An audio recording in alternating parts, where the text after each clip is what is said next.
Oh, meu Deus do céu, a cruz da morte, ela chegou. Agora o Bitcoin morreu de vez, agora acabou o investimento, tchau, vende tudo no prejuízo mesmo, já era, agora Bitcoin morreu de vez. Antes da gente se preocupar, porque uma coisa é certa, que o Bitcoin vai cair, sim, ele vai, não tem essa de 50% chance de cair e 50% de subir. Não tem. Ele vai cair. Mas antes da gente ver para onde ele vai, quais são as possibilidades, antes desse desespero todo, desse dedo no e gritaria, a gente tem que entender o que é a cruz da morte, como ela é feita, quais são os efeitos dela, e a gente já teve outras cruzes da morte antes. Como foi o efeito delas sobre o gráfico? Quanto tempo elas permaneceram? E o mais importante, o que aconteceu depois? Isso tudo você vai ver após a vinheta.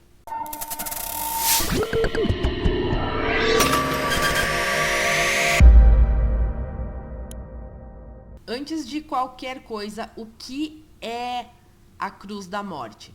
A cruz da morte é o cruzamento da média de 50 períodos com a média de 200 períodos. Mas como assim? A média de 200 períodos é essa amarela, a média de 50 períodos é essa vermelha. O que são esses períodos? Como é no diário, são 50 dias em relação a 200 dias. Então, é o curto período em relação ao médio período. E isso já nos diz uma coisa, vai ser uma queda de curto período. Então, quando a média de 50 períodos ultrapassa para baixo a média de 200 períodos, olha o que está acontecendo aqui, a média de 50 períodos está ultrapassando a média de 200 períodos. Isso forma uma cruz, que é chamada a cruz da morte. Por quê? Porque olha só, até aqui ela estava em cima. E aí o Bitcoin estava em alta. E aí, quando começou a se aproximar, os investidores já começaram a sentir e já começou a cair. Então, já começou a se aproximar mais. E como se forma essa cruz? Justamente pelas vendas, né? Então, quanto mais pessoas, quanto mais investidores estiverem vendendo, mais essas médias vão se afastar uma da outra, depois que elas se tocarem. Como o próprio nome já diz, elas são médias móveis. Então, essas médias móveis, elas vão se mover conforme o gráfico. Quanto mais pessoas vendendo, aqui como uma média já cruzou a outra, mais elas vão se afastar. Aqui embaixo, olha só, isso aqui foi uma cruz dourada, que foi quando a média de 50 períodos passou acima da média de 200 períodos. E aí, quanto mais compras ocorreram, mais essa média de 50 períodos foi se afastando da média de 200. E olha só, a gente já teve a cruz da morte antes. Aqui teve uma cruz da morte. Deixa eu dar um zoom para ficar mais fácil a visualização. Aqui teve uma cruz da morte. Aí, quando a média de 50 períodos se afastou, teve uma queda mais acentuada. E aí, conforme ela vai se aproximando para fazer a cruz dourada, vai subindo. Mas o que faz essa aproximação ou afastamento é a compra e a venda. E aqui tiveram outros momentos, né? Com cruz da morte, cruz dourada, cruz da morte, cruz dourada. Aqui uma cruz da morte, novamente. Então, isso serve para te explicar o que exatamente é uma cruz da morte. Porque todo mundo tem feito o FUD, né? Que é deixar o pessoal em pânico. Mas ninguém explica como as coisas se originam. Vamos ver quais são os níveis que ela pode chegar. Bom, a gente sabe que, como o mercado estava em alta, para essa cruz se formar, teve que rolar queda. Então, o mais importante para saber é por que estão rolando essas quedas. Tudo começou lá com Elon Musk, mas não é só isso. Tem também muito institucional agora nas criptos. Então, isso acaba rolando um pouco de manipulação de mercado. E essas primeiras baixas aqui, elas já eram orquestradas. Isso quer dizer o quê? Que os grandes players do mercado já queriam o preço abaixo. Mas isso é um assunto para um outro vídeo. Vamos continuar aqui na Cruz da Morte.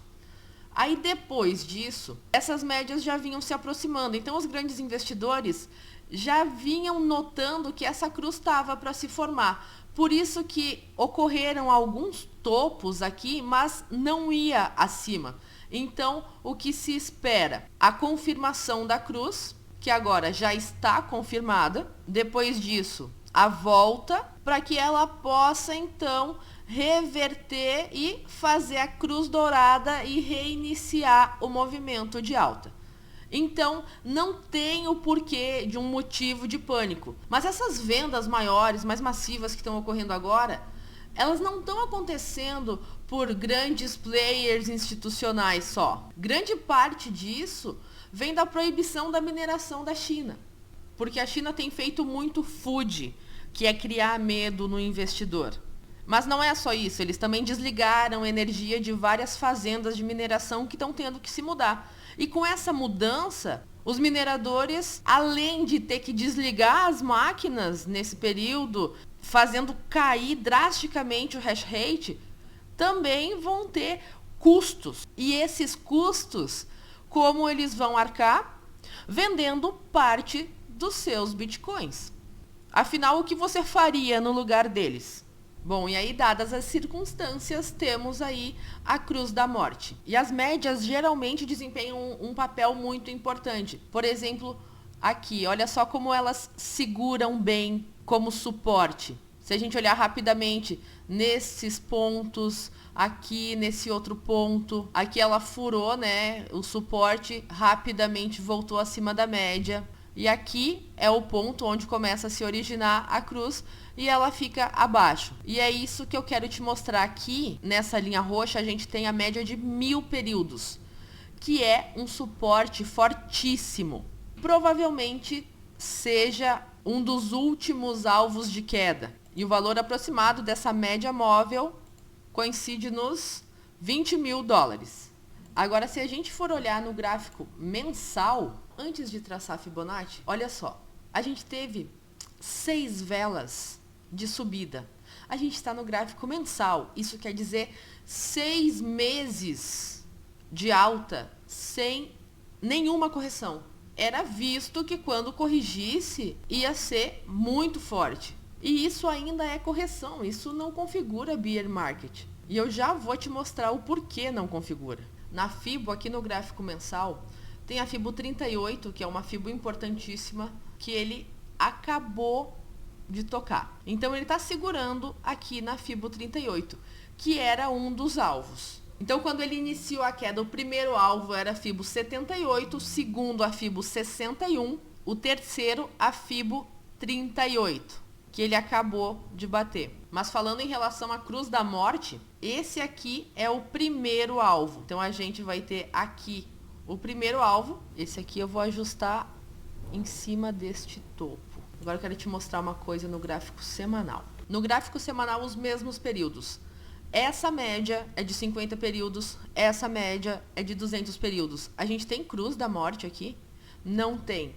Então, no médio prazo, continuamos com tendência de alta. A tendência de queda é apenas no curto prazo. Então, falar que estamos no bear market é coisa de desesperado. Aqui no semanal, esse ponto onde ele acabou de tocar coincide com o ponto de suporte onde várias outras velas tocaram, mas não conseguiram passar para descer, mas também que foi de resistência para uma outra vela durante a subida. E vendo dessa forma, a gente tem uma outra vela aqui que a gente pode marcar como ponto base. Mas o mais interessante da gente observar aqui no gráfico é essa terceira linha, esse terceiro alvo aqui de queda, que além de coincidir com o suporte mensal, com o suporte de média, também coincide com o suporte histórico semanal, com as velas de dezembro de 2017, onde esse ponto era uma super resistência que demorou muito tempo para ser ultrapassado. Isso eu me refiro aos 20 mil dólares, 19.800 dólares. Que esse é um suporte fortíssimo. Vamos voltar aqui ao diário. Esse aqui é o ponto onde coincide a FIBO, a média de 100 períodos e um suporte histórico. Então, o que eu acredito é que esse seja o chão do Bitcoin. Isso é, se ele conseguir cair até aqui, né? E também tem mais uma coisa, não para por aí. Que a gente vai traçar agora a linha de tendência, para ver se a gente está realmente numa tendência de baixa, ou o quanto devemos nos preocupar. Essa linha verde aqui, ela mostra a linha de tendência de alta. A gente está aqui, conforme essa vela semanal, em uma baixa. Olha só, se nessa semana e na próxima semana e na próxima ainda estivermos em baixa, olha onde a gente coincide. Exatamente naquele mesmo ponto. Qual é o motivo do pânico? Se o investidor não quer oscilação, se o investidor não quer volatilidade, então ele pode ir para a poupança, onde ele investe 10 mil reais e no final de um ano ele tem um pouco mais de 300 reais garantido, pronto, sem volatilidade. E aí o cara não precisa encher o saco. Mas se o investidor quer continuar com as criptomoedas, é isso que ele vai ter que aprender. Se você quer investir em criptomoedas, é isso que você vai ter que aprender, que as criptomoedas são voláteis. E que se você ficar desesperado, você vai perder tudo. A pessoa fala, eu perdi dinheiro. Você vendeu, meu anjo. Se você não vendeu em 60, por que vai vender em 29? Se você não teve lucro, por que vai realizar o prejuízo? Se você não analisou antes, por que está analisando agora? Você não definiu o seu perfil de investidor antes, você não parou para estudar antes. Então agora não adianta você se desesperar. Agora é esperar. Porque conforme o que eu vejo aqui no gráfico, esse é o pior momento do Bitcoin. Esse mês é o pior mês. Conforme essa análise, eu não vejo os próximos meses como piores. Voltei aqui para o gráfico diário. É claro que se essa volta aqui for muito para baixo e ele perder esse suporte aqui, a gente consegue ver ele, vamos voltar aqui para o mensal, até mesmo nos 15 mil dólares. Mas isso é somente se ele perder aquele suporte, o que é dificílimo. E aí depois dele fazer a volta, ele retorna, faz a cruz dourada e daí adivinha. Quem não comprou aqui embaixo vai fazer o quê? Cometer provavelmente os mesmos erros de esperar ele vencer uma resistência, vencer outra, vencer outra, vencer outra, vencer outra, vencer outra, e vai comprar aqui em cima de novo. E aí vai esperar ele subir mais e vai comprar ele por mais de 100 mil dólares. E aí chorar em outra cruz da morte e vender no prejuízo mais uma vez. Então não façam isso, gente. Por favor, não vendam no prejuízo. Estudem sobre o mercado antes de entrar no mercado. Então essa é a minha opinião. Escrevam nos comentários qual é a opinião de vocês. Se inscrevam no canal no YouTube, sigam no Instagram e não esqueçam do like aqui nesse vídeo. Muito obrigada e até a próxima.